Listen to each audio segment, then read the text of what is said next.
Okay, I think I'm live now. This video is not going to have any super awesome editing skills. It's mostly just I want to go ahead and get this out here so that I can explain to y'all what your role will be being a CRC neighbor. Feel free to make fun of this video. Oh, I didn't realize Catherine and I's picture was in the background. Yes, we have a whiteboard in our living room because we're nerds like that. So anyway, being a CRC guide, what does that mean? This Sunday, and we'll have a makeup day next Sunday, but this Sunday we are projecting to have about 60 families from our neighborhood come to our building into the loft to receive financial aid help from our church. And we've created a process to be able to get them that financial aid. So what'll happen is they're being contacted right now by the people who kind of referenced them to our church or referenced us to them for their need of help. And basically, what we're going to do is have those people come anytime between 8 a.m. and noon on Sunday. And I'd love it. I need y'all to be there by 7:30 a.m. so I can give you a few more instructions. And what they're going to do is the people that have lost their homes from flooding are going to come upstairs and they're going to go to a check-in table, and we'll have someone working that check-in table. And they'll say, my name is John Smith, and I was told to come here. Then the person at the check-in table will pull out a file for them. So this is what one would look like. And it'll have all their information on it on the top part, basic information.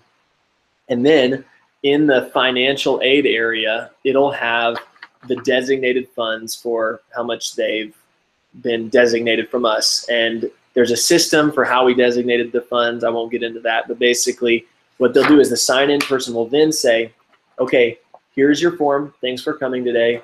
And here's a guide who's going to explain to you your options. And that's where I have y'all. I don't know if I've gotten too many of y'all recruited or not enough, but basically you'll be standing there like a waiter or waitress, and you'll go with that person to a silver standing table, and you'll explain to them their options for how they can get their financial aid.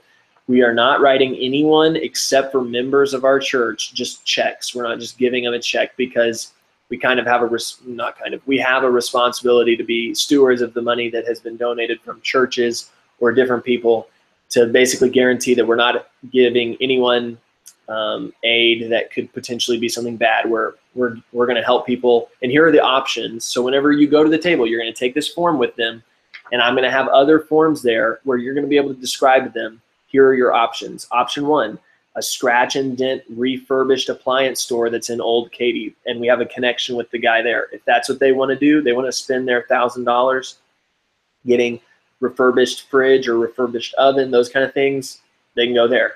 Option 2 is I have a relationship with Sears on Fry Road and I-10, where if they don't want refurbished but they really want new appliances, then their money's not going to go as far, but they'll be able to know it's a brand new and it'll match the rest of their kitchen or whatever. So there's an option. Then we also have a connection. I've been able to make a connection with Home Depot. Now, with Home Depot, what'll happen is if somebody wants your basic sheetrock and insulation and those things, then what they'll do is they'll pick that, and then I'll have to make an order for gift cards for them, and then they'll come back and pick up their gift cards later.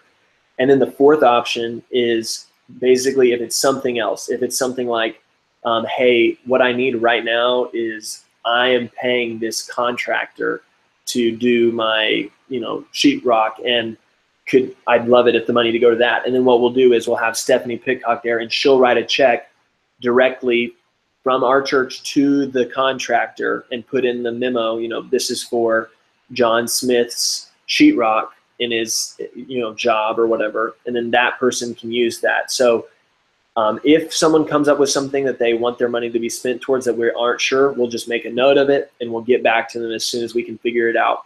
So that's the general idea. So your job as guides is to basically be someone who knows how to do, knows all of our options, and I'll further explain that to you, but you get the idea. I basically told you everything just now.